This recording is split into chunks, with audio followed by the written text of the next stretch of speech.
A esta hora continuamos con más de Primera Página y me complace darle la bienvenida a Luis Enrique Gabasud, economista y también investigador independiente en ciencias sociales. Bienvenido. Gracias, Esteban, fue un placer. Gracias por aceptar nuestra invitación. Quiero conversar con usted no solamente del tema social en nuestro país, sino también el tema económico, sobre todo porque ha habido algunos pronunciamientos que hablan de que va a ser complejo o es complejo el escenario para el pago de la deuda. El presidente Nicolás Maduro en días pasados ha presentado lo que sería la reestructuración de la deuda. Un poco para que la gente lo entienda, cómo se hace una reestructuración de la deuda y si es factible además. Sí, bueno, es factible porque es un proceso que está, digamos, permitido a nivel internacional y no es la primera vez, ni siquiera acá en el país, que se emprende un proceso de ese tipo y por supuesto muchos otros países lo han hecho, ¿no? El refinanciamiento de la deuda pasa por el concurso tanto del emisor de la deuda como de los acreedores, ¿no? Entonces es como un consenso al que se llega y se refinancia la deuda. La reestructuración ya es más unilateral. En caso de que no se llegue a ese consenso, pues el país emisor de la deuda unilateralmente reestructura dicha deuda por razones de imposibilidad de pagarla en las condiciones en que se encuentra hasta ese momento, ¿no? Es absolutamente indispensable, yo considero que es una medida acertada, tal vez debido intentarse desde bastante tiempo atrás. Recuerda que las cifras oficiales, aun cuando no hay cifras oficiales institucionales, pero sí a través de los micrófonos, los más altos representantes del gobierno, principalmente el propio presidente Nicolás Maduro, han dicho que bueno, se han cancelado entre 60.000 y 70.000 millones de dólares a lo largo de los últimos 2-3 años en compromisos de deuda externa. Si nosotros analizamos esa cifra, si eso hubiese estado disponible para la realización de las importaciones que normalmente requiere Venezuela, pues no habríamos tenido la severa crisis que hemos tenido a lo largo de estos años, ¿no? Tanto en abastecimiento de alimentos, medicamentos, como en actividad productiva de todo lo que es la industria nacional. Ahora bien, ¿cómo lograr planificar o cómo tratar de ver cuál es la raíz de la crisis económica cuando no hay, y usted lo acaba de mencionar, no hay cifras oficiales? El Banco Central de Venezuela no publica cifras y el argumento del gobierno nacional es que hay una inflación en nuestro país, pero que es inducida además producto de una guerra económica.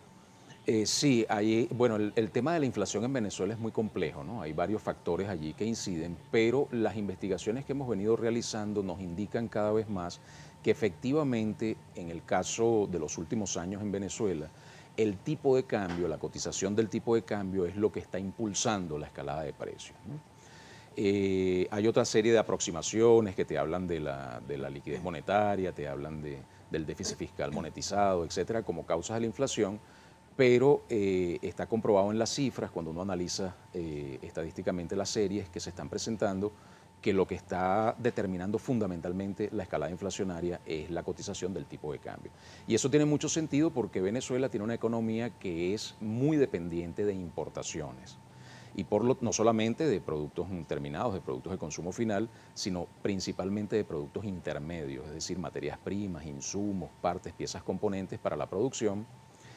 Y eso hace que evidentemente dependamos de la variable tipo de cambio para incidir sobre las estructuras de costos y por lo tanto la fijación de precios. Ahora bien, ¿el control de cambio sigue siendo una medida política o es una medida económica? No hay medida económica que no sea política. De hecho, toda medida económica, así se llama la política económica, ¿no? Y toda la economía en realidad es política. Y las relaciones económicas son, en definitiva, relaciones de poder y de equilibrios, ¿no? Uno de los principales equilibrios que debe lograr la economía de poder es entre el poder monopólico, ¿no? Es decir, la tendencia a la concentración monopólica de las actividades económicas, y el Estado, que es el ente llamado a equilibrar ese poder.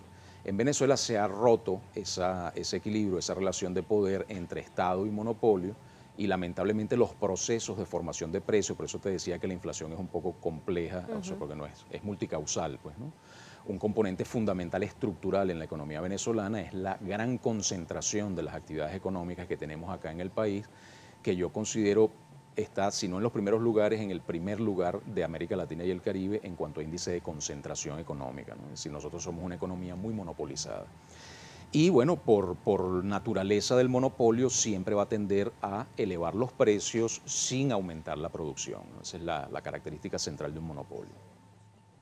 Entonces, claro, volviendo al tema de la deuda, lógicamente, si el Estado pierde su capacidad de ingreso en divisas disponibles para atender las necesidades de importación del país, bien sea porque en este caso cayeron los precios del petróleo y a eso se suma un servicio de la deuda externa sumamente fuerte, una carga muy pesada, además de una estructura inelástica de gasto social, bueno, montada a lo largo de años de revolución bolivariana, que bueno, atiende a las necesidades fundamentales de la población, lo que es la redistribución social de la riqueza, que está en el meollo mismo de lo que es ese modelo, lo que es el modelo en sí bolivariano.